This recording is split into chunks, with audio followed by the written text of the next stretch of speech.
Welcome to Hanging Out with Robert, that's me. This video contains things that I encounter throughout the day. If for some reason I complete a task and you would like to see the details, you can click on the link in the description area below.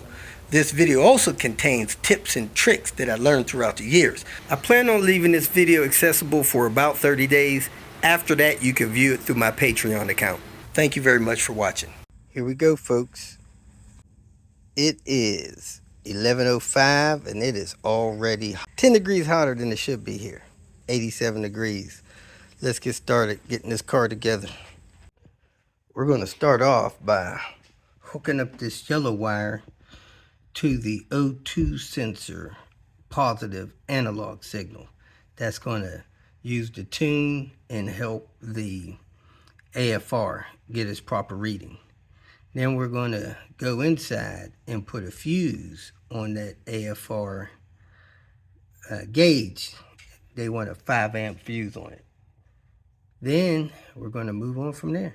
I have tuning videos in my Patreon side. If you have access to my Patreon side and you're somebody that's donating, and you go in Patreon and you type in tuning, it should bring up all of the tuning videos. I don't have those videos open to the general public because I don't want the general public taking those and not doing the right thing and not being sensible and destroying their vehicle. You can purchase those videos for watch for like $5 a piece if you don't want to join Patreon, but those videos are in the Patreon side. So there's some specific things you do to cars that you're tuning. Those are not readily viewable, available in the regular YouTube channel. They're on the Patreon side. So if you need more information about that, send me a message and I'll get you more information. Talks about ECU tuning, reading data logs, making data logs, turbo stuff, wiring in these gauges, what modifications are made. May not be street legal, but it is track legal, stuff like that. So if you got any questions, let me know. Learned something new today, and that is the fuse sizes that fit in these cars. These cars are built in the 90s. They have fuse sizes ATC. Newer cars have a smaller fuse that's AT something else. So if you want to keep the same size fuses that you use for your car, for your little AFR signal gain thing here, you need to get the ATC size fuse holder. So here are the mini size, which is ATM, extra small ones. These are the sizes that's in there. These are ATC. There it is, folks. The wiring is complete. Inside here, we are ready to finish up everything outside. Going through our box of goodies, which is our primary source of the parts we're installing. And we got these vacuum turbo lines that we're going to install. We got an MSD coil. We got cap, rotor, engine mount, and a few other things that we're going to install on this. So next we're going to go ahead and put this vacuum line in. We have the transmission hung, secure, mounts on, front and back. Now it's time to deal with the wire loom here with the PMP switch connector. Jump those wires that I need to do a starting circuit. But I think I'm going to grab something to eat so that I don't get hungry or hangry. So let me go grab something to eat and get on this wire loom next. Back from lunch, I'm going to start with the wire harness, PMP switch wire harness.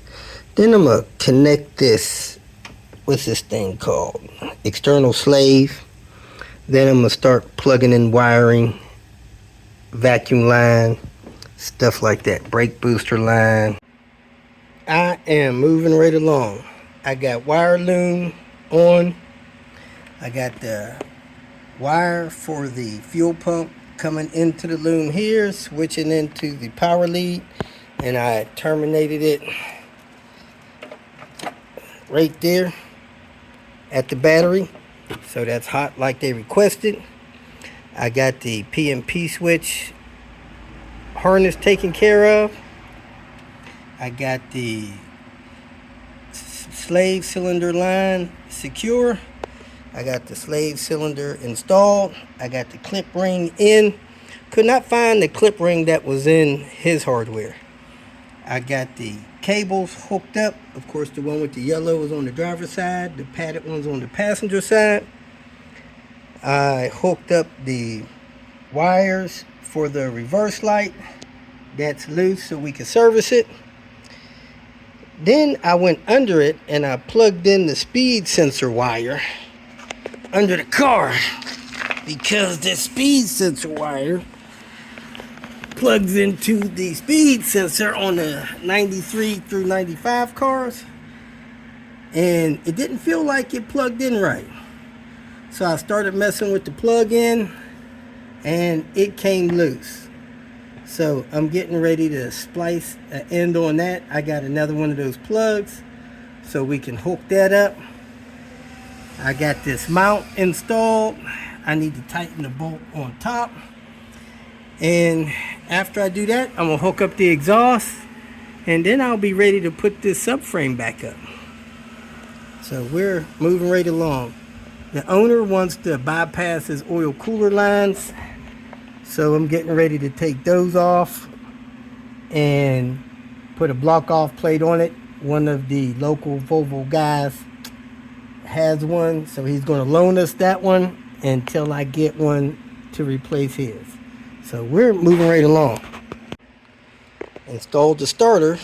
It had a pin in the starter and a pin in the transmission, so I had to pull the pin out of the transmission. Then I went to put the bolt in. The bolt was cross-threading, so I had to pull it out, and thankfully I brought my brand new tap kit for metrics. I was able to tap that hole. It's a M10 1.5 thread pitch. So the starter is in, getting ready to tighten that bolt on the back, and we're going to keep moving along. More stuff in the parts bin. We got a new cap, IPD wires. The only thing I don't like about these wires is they get a little stuck inside of the head, so you really need to put some dielectric grease on those gray tips or they can get stuck in there. But they're clearly marked. You see the numbers on there, and those numbers correspond with the numbers on the cap, so makes it easy for you to put them together. Also, that thing is marked with the wire numbers.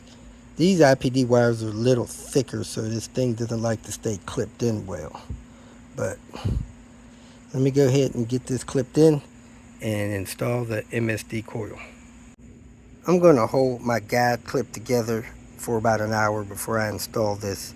In the meantime, let's go install the IPD MSD conversion.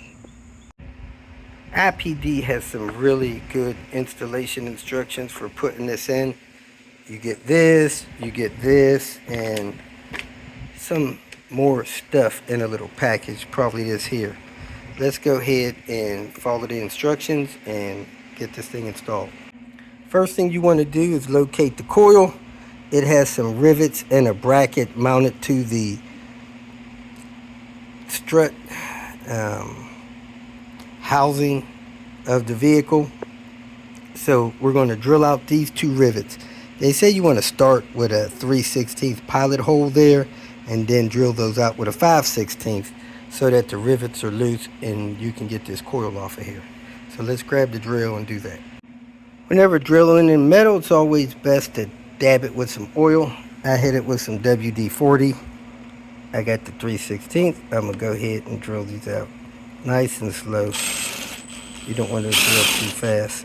I'm going to use two hands here. Made a little bit of a mess of this. My drill bits, for some reason, the tips of them are not holding straight. It's like the bits are bent, so it wobbles in the hole, and it broke this loose. Instead of drilling a clean hole, it rattled around in there. That one's a little better. But anyway, the next step is, I would say, unplug this. before you even start this. Next step is to remove this 10 millimeter, remove this 10 millimeter, and remove the coil from the bracket. You leave the bracket there. Then you remove this 10 millimeter, this 10 millimeter to pull the wires off of the coil and work the coil away from that bracket. When I pulled these two 10 millimeters, it fell away because my holes were bigger than they should be. Now I'm going to take these two off of here. One looks like an 8, the other one looks like a 10. There it is. The coil is totally detached. The wires are disconnected. I didn't lose the nuts or the washers. You want to vacuum this metal stuff up here. Take these two 10 millimeter bolts, put them back in this bracket, securing this bracket to the strut tower.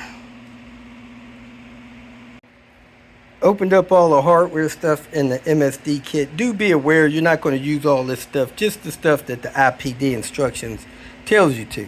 So you're going to take a long screw and stick it through this kit. You got 3 of them with the rubber bushings. So let's grab those.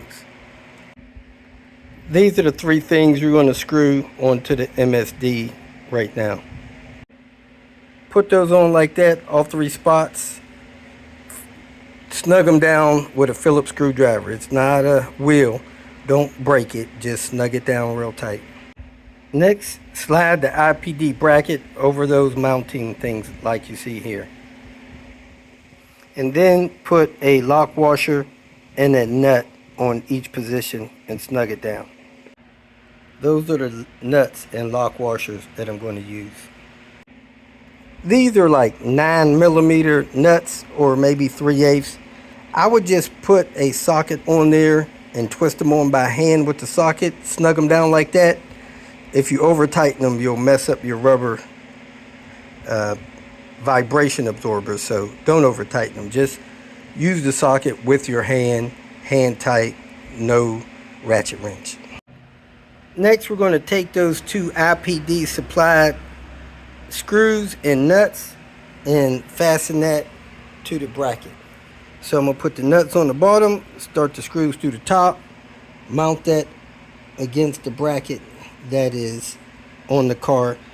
I'm going to put the vehicle bracket on top of this so that this stays down a little lower. You can actually spin it out like this, get the first one started, then work the second one in.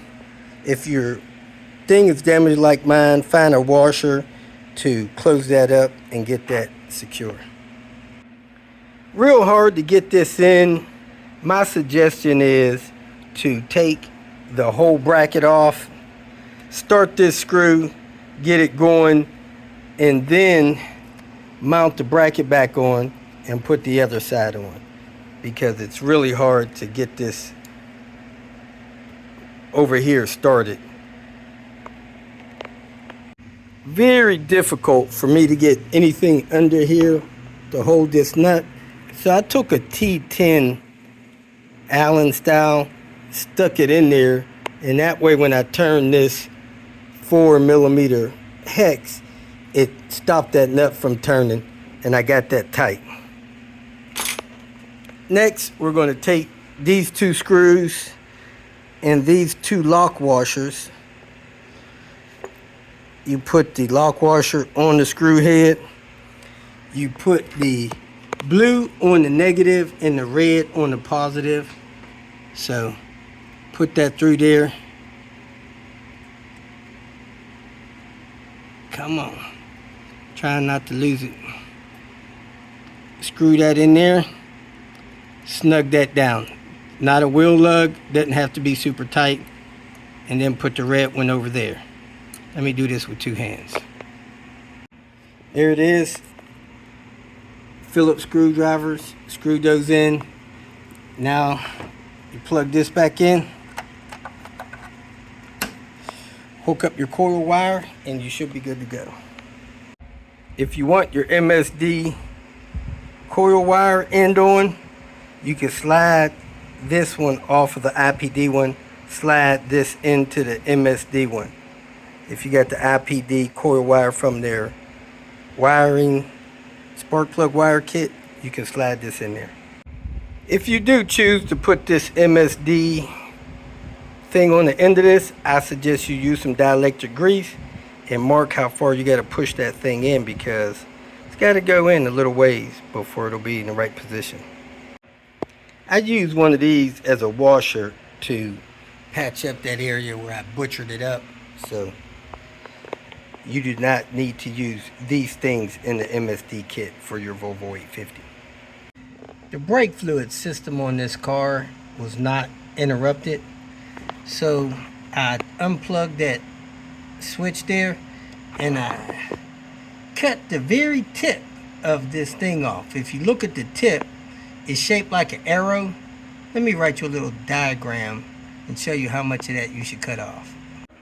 So there's your brake fluid reservoir and the cap, and this is on every reservoir, and if it's an automatic car, this is blocked off. It has a tip on it. So your line there, your black line that goes up from your clutch master cylinder, goes up, and when you cut the tip of this off, don't cut it up to that shoulder there, because that shoulder helps keep the hose up on the stem. Cut right below that. And when you cut below that, fluid will come out of there. It's enough to get enough fluid to feed down out of there. Cut it, I would say, in between the tip and the shoulder, and you should be fine. Then slide the hose on there real quick, and then put a little clamp on there. I've put zip ties on there. The only thing about zip ties, especially in the engine compartment, they can age over time and just fail and crack. So you're better off putting a little clamp there, a little worm clamp, or one of these Oaklear clamps. I forget what they call them online. They got another name for them too, like I did there. Put the little clamp on there, squeeze it with the tool, and just pull down on it gently. Make sure it won't slide off, and you should be good to go. Brake fluid is water soluble, but it is very bad for paint and plastics and stuff like that. So if you spill some, you want to go ahead and wash it down with brake parts cleaner or water or something. You probably should put a nice rag or a towel under it, because sometimes it'll get away from you and you may lose a lot of fluid before you get that hose fitted on the end of it. I cut it off, stuck my finger on it, and then grabbed the hose and put the hose on it with my other hand, so I lost very little fluid.